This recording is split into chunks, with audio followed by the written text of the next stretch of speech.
দৈনিক আজকালের দর্পণ পত্রিকার বিশেষ অনুসন্ধানী প্রতিবেদন জেগে ওঠো বাংলাদেশ অনুষ্ঠানে আজ আমরা এসে উপস্থিত হয়েছি বন্দরনগরী চট্টগ্রামের মিরসরাই উপজেলার ১ নং করহাট ইউনিয়নে। আজ আমাদের সামনে যিনি বসা আছেন উনি হলেন একজন সুনামধন্য ব্যক্তির সন্তান, বাংলাদেশ জাতীয় সংসদের চট্টগ্রাম ১ আসনের মিরসরাইয়ের ১ নং আসনের সর্বপ্রথম সংসদ সদস্য জনাব ওবায়দুল হক খন্দকারের সুযোগ্য পুত্র জনাব এমদাদ খন্দকার। জনাব এমদাদ খন্দকারকে দৈনিক আজকালের দর্পণ এবং দর্পণ মিডিয়া মাল্টিমিডিয়ার পক্ষ থেকে অভিনন্দন জানাচ্ছি। আপনি কেমন আছেন? আমি ভালো আছি। জি, আপনাদেরকে অনেক ধন্যবাদ কষ্ট করে আসার জন্য, জি, এবং আপনাদেরকে অভিনন্দন জানাচ্ছি। আপনাদের পত্রিকার জন্য শুভকামনা করি। জি, জি। আশা করি আপনারা আরও ভালো করবেন, এটি আমার। সুপ্রিয় দর্শক, আপনাদেরকে একটা কথা জানিয়ে রাখি, দেশ বিদেশ থেকে আপনারা আমাদের এই লাইভ যেখান থেকে দেখছেন, জনাব ওবায়দুল হক খন্দকারের সুযোগ্য পুত্র, বিশিষ্ট আপনার রাজনীতিবিদ এবং উনি একজন প্রবাসী, একজন চাকরিজীবী, সেই এমদাদ খন্দকার দৈনিক আজকালের দর্পণ মাল্টিমিডিয়ার একজন সম্মানিত উপদেষ্টা। সেই সম্মানিত উপদেষ্টা আগামী জাতীয় সংসদ নির্বাচনে তিনি চট্টগ্রাম ১ আসন থেকে জাতীয় সংসদ নির্বাচনে ওনার পিতার ঐতিহ্যকে ধরে রাখার জন্য জাতীয় সংসদ নির্বাচনে অংশগ্রহণ করার সেই মন মানসিকতা নিয়ে এগিয়ে যাচ্ছেন। এখন আমরা জানতে চাইব উনি কেন আগামী জাতীয় সংসদ নির্বাচনে এই চট্টগ্রাম ১ আসন থেকে আপনি নির্বাচন করার মনোভাব নিয়েছেন। ধন্যবাদ আপনার কোশ্চেনের জন্য। আমার কোনো রাজনৈতিকভাবে এই মিরসরাইতে দাঁড়ানোর কোনো প্ল্যান ছিল না। আমি এখন বর্তমানে একজন অবসরপ্রাপ্ত ব্যক্তি। দেশের মিরসরাইয়ের যে অবস্থা, মিরসরাইতে যেভাবে মারামারি, খুনাখুনি, মানে একজন আরেকজনের প্রতি প্রতিহিংসায় সারা মিরসরাই জ্বলতেছিল, তখন আমি ভাবলাম আমি যদি মিরসরাইয়ের কোনো হেল্প করতে পারি তাহলে আমার জীবনটা ধন্য হতো। আমার বাবার অসমাপ্ত কাজগুলো আমি করতে চাই। এখন আমি চাই যারা মিরসরাইতে রাজনীতি করেন সবাইকে এক টেবিলে বসাইয়া মিরসরাইয়ের উন্নয়ন করার জন্য। জি, জি। সে যেইভাবে হোক, আমি মনে করি আমি পারবো সবাইকে এক টেবিলে বসাইয়া মিরসরাইয়ের উন্নয়নের জন্য। জি, মানে আপনি বলতে চাচ্ছেন মিরসরাই যে রাজনীতিতে একটা গ্রুপিং হচ্ছে বা হানাহানি হচ্ছে, মারামারি হচ্ছে, আপনি এটাকে নিরসনের জন্য সবাইকে নিয়ে এক টেবিলে বসতে চান। হ্যাঁ, আপনি জানেন কি না জানি না, আমার কোনো প্ল্যান নাই যে বারবার এমপি হওয়ার। জি, জি। আমি বিশ্বাস করি যে ওয়ার্ড কমিটি থেকে প্রেসিডেন্ট পর্যন্ত 2 টার্ম ইজ এনাফ। জি, মানে যে কোনো পদে ওয়ার্ড কমিটিতে 2 বছর থাকবেন, 2 টার্ম থাকবেন, তারপরে মুভ অন, তারপরে যান নেক্সট পর্যায়ে, ওখানে 2 টার্ম থাকেন, তারপরে মুভ অন। একটা পজিশন বছরের পর বছর ধরে রাখবেন, সেটা আমি তার বিরোধিতা করি। আর এইদিকে আমি আপনাদেরকে বলতে পারি, আমি এমপি, আপনারা যদি আমাকে এমপি নিযুক্ত করেন, আমি 1 টার্ম এমপি হব, আমি 2nd টার্ম আমি লড়ব। জি, জি। যদি আপনাদের প্রথম টার্মে যদি হেল্প করতে না পারি, তৃতীয় টার্মে আমার পক্ষে সম্ভব হবে না। জি, জি। মানে মানে আপনি বলতে চাচ্ছেন আপনি যদি প্রথমবার নির্বাচিত হয়ে ভালো কিছু করতে পারেন, তখন এলাকার জনগণ যদি চায় তাহলে আপনাকে পুনরায় নির্বাচিত করতে পারবে। আমি বর্তমানে আমার মানসিকতা হলো যে 1 টার্ম, 1 টার্ম অনলি, এবং 1 টার্মের মধ্যেই আমার বাবা কিন্তু পুরো টার্ম পায় নাই, পায়নি। কিন্তু উনি যা করছেন, ওনার রেকর্ড গত মানে অনেক 25 বছর, ওনার মৃত্যুর পর আজকে 25 বছর হয়ে গেল, এখনও কেউ ওনার রেকর্ড বিট করতে পারেন পারেনি। যার জন্য বলতেছি 1 টার্ম ইজ এনাফ, যে আমার যে মার্কার রাখি যাওয়ার জন্য।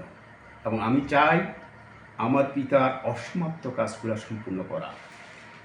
এবং নতুন প্রজন্ম আমার বাবাকে চিনেন না, এটার জন্য আমি নতুন প্রজন্মকে দোষারোপ করি না, দোষটা আমাদের। আমরা এই দেশে ছিলাম না, যার জন্য নতুন প্রজন্ম ওনাকে ভুলে গেছে। এবং ওনার মতো সৎ লোক মিরসরাইতে দ্বিতীয় কোনো ব্যক্তি নেই। এবং আমরা চাই ভবিষ্যতের লিডাররা যেন ওনার আদর্শ অনুসরণ করে মিরসরাইবাসীর সেবা করে। মানে আমার মতে এমপি অর্থাৎ এই না যে উনি সবার উপরে।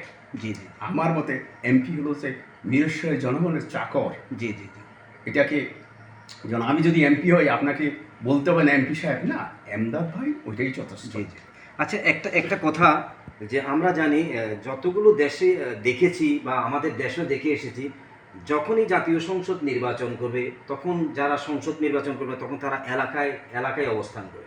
যখন এমপি নির্বাচিত হয় ওদের একটা অফিস থাকে আপনার ঢাকাতে, ওরা ঢাকাতেই পড়ে থাকবে। হ্যাঁ, আপনি যদি নির্বাচিত হন এলাকা ভিত্তিক আপনি কোনো অফিস করবেন কিনা, যেন চেয়ারম্যান মেম্বারদের মতো যেভাবে সুযোগ মানে আপনার মানুষ সেবা নেওয়ার জন্য দৌড়গোড়ায় দৌড়ে চলে যায়, তখন মনে করেন আপনি সপ্তাহে একদিন বসলেন, 2 দিন বসলেন, এমপি সাহেব আসবে, এমপি সাহেবের কাছে আমরা একটা অভিযোগ নিয়ে যাব, সেবার জন্য যাব। আপনি কি এলাকা কেন্দ্রিক কোনো সেবা দান করার জন্য, অফিস করার জন্য কোনো চিন্তা ভাবনা আছে কি? আমার অফিস হবে এইটাই আমার অফিস, জি এবং এইখানেই আমি থাকবো।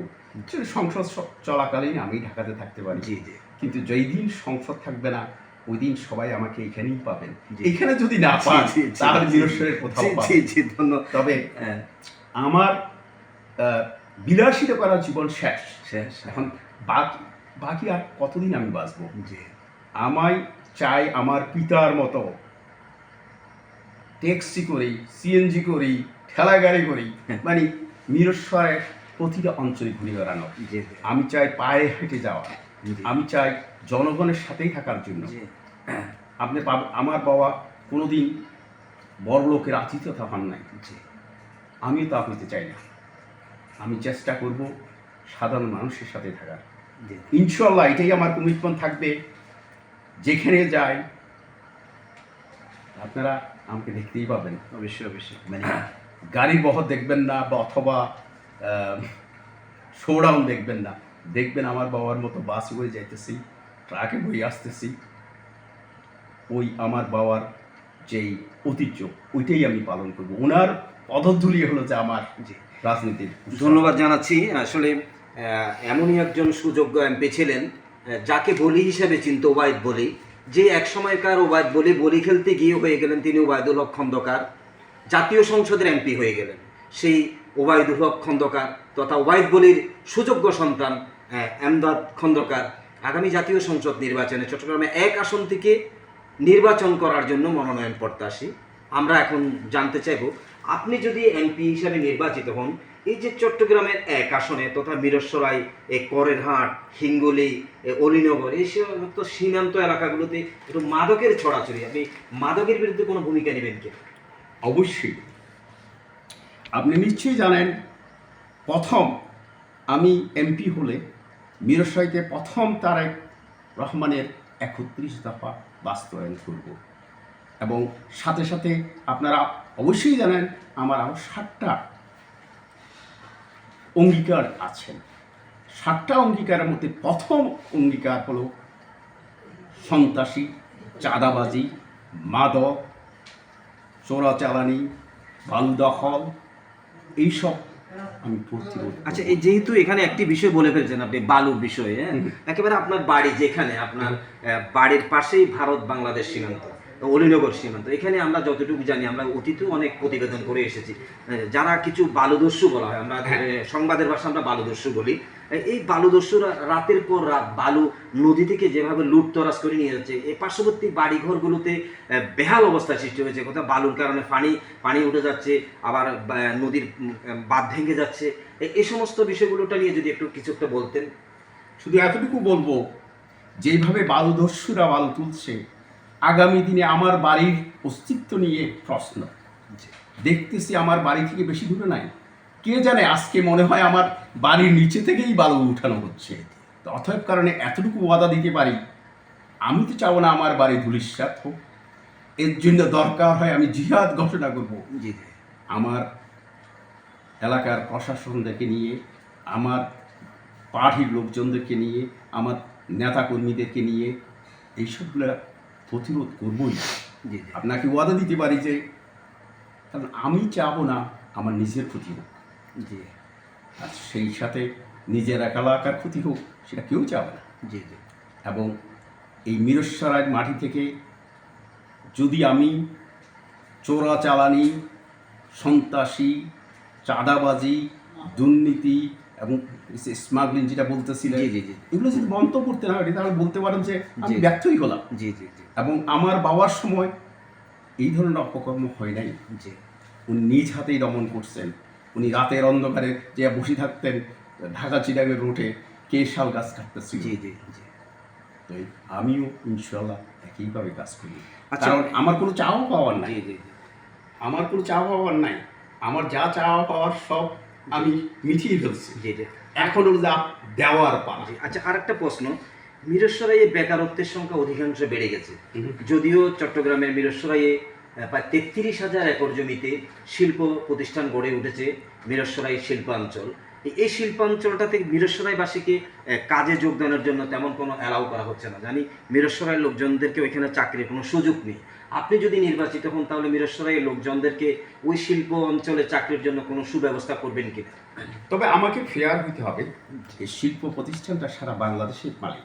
জি হ্যাঁ, মিরসরাইতে হইতেছে, মিরসরাইয়ের মানুষ এটা share অগ্রাধিকার পাইতেছে না। পাচ্ছে না। আমি যদি এমপি হই, মিরসরাই জনগণ প্রথম কর্মসংস্থানের অগ্রাধিকার সুযোগ পাবে। পাবে। এবং আমি চেষ্টা করব আমার সম্পূর্ণ শক্তি দিয়ে, আমার সম্পূর্ণ কমিউনিকেশন দিয়ে, মানে প্রশাসন দিয়ে, যে মিরসরাই যেন 50% লোক ওইখানে কর্মসংস্থানের ব্যবস্থা জি হয়।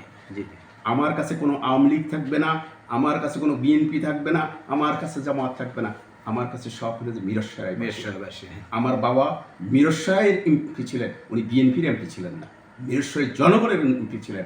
আমিও জনগণের এমপি হব এবং আপনাকে বলতে পারবো আমি সংগ্রাম করব, চেষ্টা করবো, কারণ আমাকে তো কেউ দামাইতে পারবে না। জি জি জি আর আমাকে কিনার কেউ নাই। জি আমি বিক্রির জন্য আসি না। জি জি জি তো শুধু এতটুকু বলবো, আমার ওয়াইফ আমাকে নির্বাচনে দাঁড়ানোর জন্য একটা পারমিশন দিয়েছেন, যদি আখেরাতের জন্য তুমি কিছু করতে পারো যাও, নাহলে আমার দরকার নাই। জি কারণ তোমার বয়স শেষ, তুমি হজ করলা, ইয়া করলা, এখন যদি কিছু পাও আখেরাতের জন্য করো। আমি ওই জন্যই আসছি। আমি আমেরিকা থেকে লুটপাট করার জন্য আসি নাই। আর আমেরিকা থেকে যদি লুটপাটের জন্য আসে তাহলে আমেরিকার যাওয়াটাই হলো যে বৃথা আর কি। যা হোক, আসলে অভিনন্দন জানাচ্ছি। আমরাও চাই আপনি আপনার বাবার মতো একজন মানব সেবক হয়ে চট্টগ্রামের মিরসরাইয়ের মাটিতে ফিরে আসুন, সেটা আমরা কামনা করছি। সুপ্রিয় দর্শক, আমরা চট্টগ্রামের মিরসরাইয়ে যে সুনামধন্য আগামীর জাতীয় সংসদের এমপি প্রার্থী জনাব ওবায়দুল হক খন্দকারের সুযোগ্য পুত্র, দৈনিক আজকালের দর্পণ এবং মাল্টিমিডিয়ার একজন উপদেষ্টা জনাব এমদাদ খন্দকারের সে আশা ভরসা পূরণ করার জন্য সে আমরা মানসিকতা কামনা করছি। সর্বশেষ আপনার কাছে আমরা একটা প্রশ্ন রাখতে চাই। আপনি তো এমপি নির্বাচন করবেন, এই বিষয়ে যদি আপনি মিরসরাইবাসীর জন্য কিছু বলেন। আমি মিরসরাইবাসীকে শুধু এতটুকুই বলবো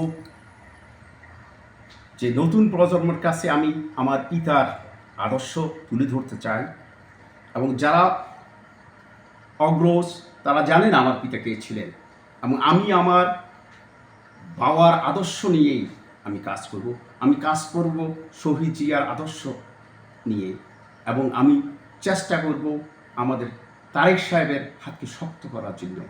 এবং আমার প্রথম এবং প্রধান কাজ হবে মিরসরাইবাসীর সেবা করা। আমি মিরসরাইবাসীর সেবক হতে চাই, জি জি এমপি হতে চাই না, সেবক হতে চাই।